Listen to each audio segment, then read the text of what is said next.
Hai hai hai, tahukah kamu bahwa remaja yang memiliki kebiasaan merokok 14 kali lebih beresiko untuk menghisap narkoba jenis ganja dibandingkan dengan mereka yang tidak merokok? Pada tahun 2018, angka penyalahgunaan nafsa pada remaja mencapai 2,29 juta orang dari total 267,7 juta jiwa populasi di Indonesia.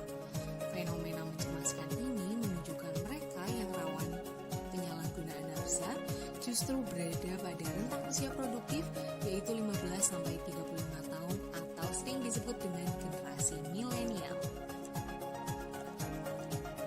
Nafsa adalah singkatan dari narkoba, psikotropika, dan zat adiktif lainnya yang dapat digunakan dalam dunia kesehatan untuk melakukan pengobatan dan penyembuhan.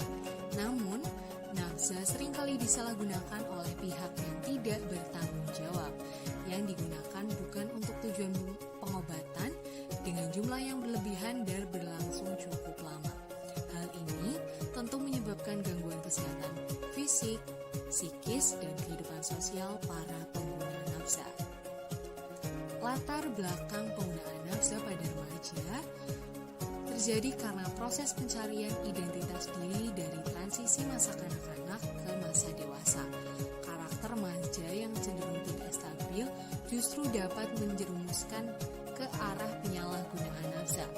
Faktor internal diantaranya adalah rasa ingin coba-coba, sementara faktor eksternal yaitu adanya masalah keluarga, pengaruh teman atau kelompok sebaya, faktor sekolah, pengaruh iklan, dan kehidupan masyarakat sosial modern. Dampak penggunaan nafsa secara umum dapat dilihat pada fisik, psikis, maupun sosial seseorang. Secara fisik, nafsa akan menimbulkan kejang-kejang, halusinasi, gangguan kesadaran, bahkan berakibat fatal sampai dengan overdosis yang dapat menyebabkan kematian. Dampak fisik, psikis, dan sosial pengguna nafsa berhubungan secara erat. Ketergantungan fisik akan mengakibatkan rasa sakit yang luar biasa yang disebut dengan sakau bila terjadi putus obat atau tidak mengkonsumsi obat pada waktunya.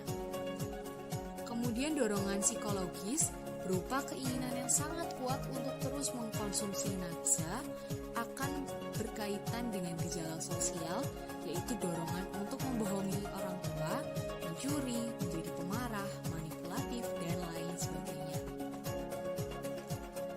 Remaja sebagai generasi emas bangsa akan rusak jika berhubungan dengan nafsa. Maka, berbagai teknik konseling dilakukan sebagai upaya pencegahan penyalahgunaan nafsa, yaitu dengan konseling spiritual, konseling kognitif dan perilaku, serta konseling realitas nilai moral.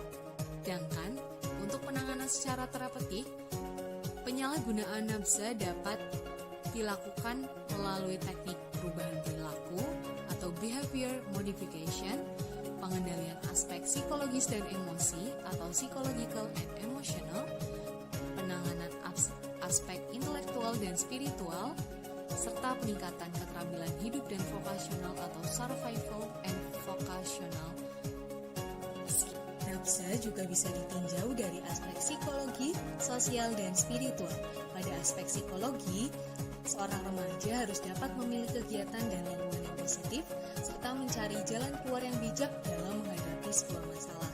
Sedangkan, untuk aspek sosial, remaja juga harus dapat selektif dalam memilih pergaulan yang baik. Sementara untuk aspek spiritual, remaja harus dapat memperkuat iman dan takwa dengan